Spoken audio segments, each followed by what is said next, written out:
Men O'rinbayev Aymrat Bahadurovich 1991-yil 4-aprel kuni Qoraqalpog'iston Respublikasi Chimboy tumanida tavallud topganman. 2014-yili Qoraqalpoq davlat universiteti bakalavriat yo'nalishini bitirganman. 2016-yil Toshkent axborot texnologiyalari Nukus filiali magistratura yo'nalishini bitirganman va shundan so'ng 2016-18-yillari Nukus davlat pedagogika instituti qoshidagi akademik litseyda informatika fani o'qituvchisi bo'lib ishlaganman. 2018-2022-yillarda Toshkent axborot texnologiyalari universiteti Nukus filiali assistent o'qituvchi lavozimida ishlaganman.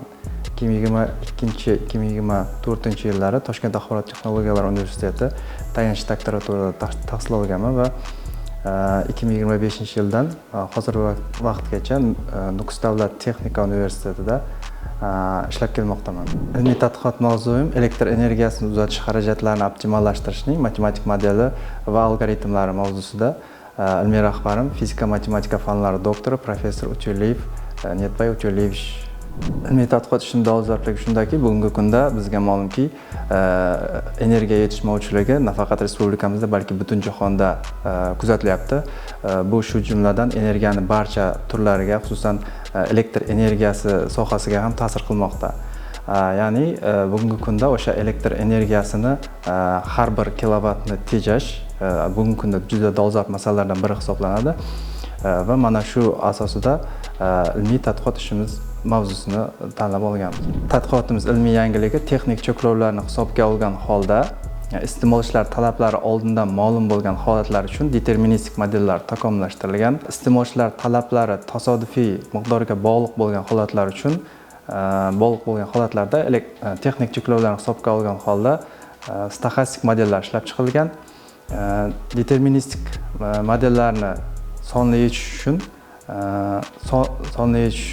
ichki nuqta usuli qo'llanilgan. Shuningdek, stoxastik masalalarni yechish uchun stoxastik kvazigradient va ikkilik gradient usullariga asoslangan hisoblash algoritmini taklif qilganmiz va deterministik dinamik, stoxastik va stoxastik dinamik masalalarni yechish uchun dasturiy majmuaning tarkibiy tuzilmasi ishlab chiqilgan.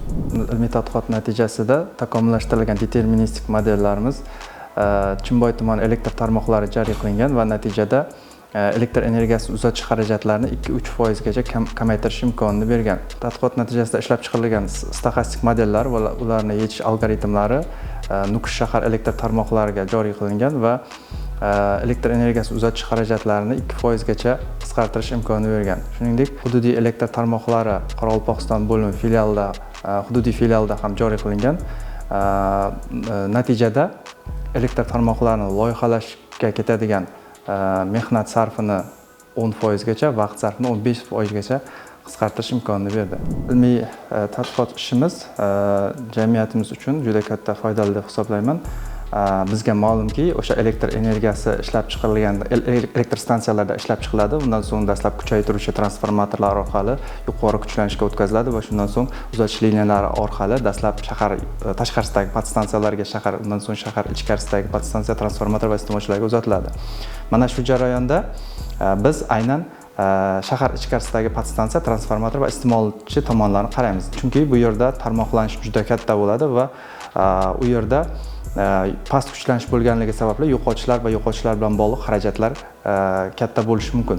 Shu sabab biz aynan ushbu tarmoqni qarayapmiz. Ya'ni ushbu tarmoqda shunday savol tug'iladi: qaysi podstansiyadan qaysi transformatorga va qaysi transformatordan qaysi iste'molchiga elektr energiyasi liniyasini tortish zarur va natijada ushbu tarmoqda butun tarmoqdagi yo'qotishlar, aynan texnik yo'qotishlar bilan bog'liq xarajatlar eng kam bo'lishi kerak.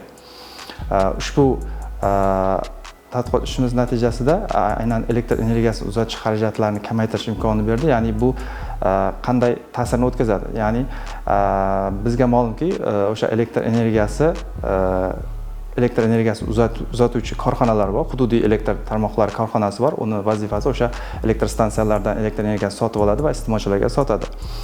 Mana shu jarayonda ular sotib olgan paytda hisoblagichlardagi ko'rsatkich bilan iste'molchilarga yetib borgandagi ko'rsatkichlar orasida farq bo'ladi, tafovut bo'ladi. Chunki elektr energiyasi uzatish jarayonida uni ma'lum qismi qarshilikka uchrab, o'sha liniyaning uzunligiga bog'liq qarshilikka uchrab, ma'lum qismi yo'qoladi.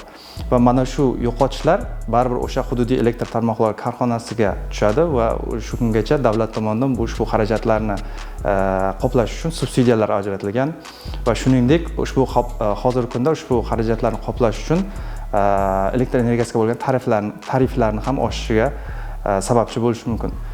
Mana shuni hisobga olgan holda biz aynan o'sha tarmoq tomonini qaraymiz, uzatish tarmoqlarini va ushbu tarmoqlardagi yo'qotishlarni kamaytirishni qaraymiz.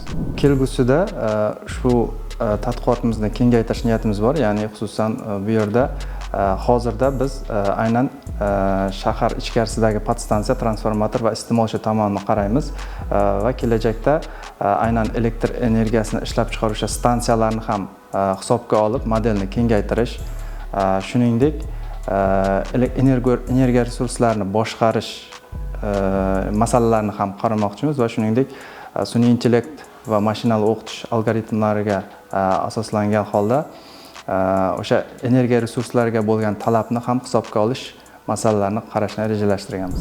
Himoya uchun aynan ushbu raqamli texnologiya va sun'iy intellektni rivojlantirish ilmiy tadqiqot institutini tanlashimdan sabablardan biri to'g'ri 050107 bo'yicha respublikamizda juda ko'p institutlarda ushbu shifrlar mavjud, lekin bu yerda aynan ushbu soha bo'yicha juda kuchli mutaxassislar jamlangan. Mana shu sabablardan biri, shuningdek ilmiy rahbarim ham mana shu joyni taklif qilgan va shu asosida tanlagan. Dastlab avvalambor ustozim professor Netbay Utyuliyevichga minnatdorchilik bildiraman. Mana shu darajaga yetishimga sababchilardan biri hisoblanadi. Shuningdek, raqamli texnologiyalar va sun'iy intellektni rivojlantirish ilmiy tadqiqot instituti jamoatiga katta minnatdorchilik bildiraman. Menga katta yordam berishdi va ushbu institut huzuridagi ilmiy kengash raisi va ilmiy kengash a'zolariga katta minnatdorchilik bildiraman.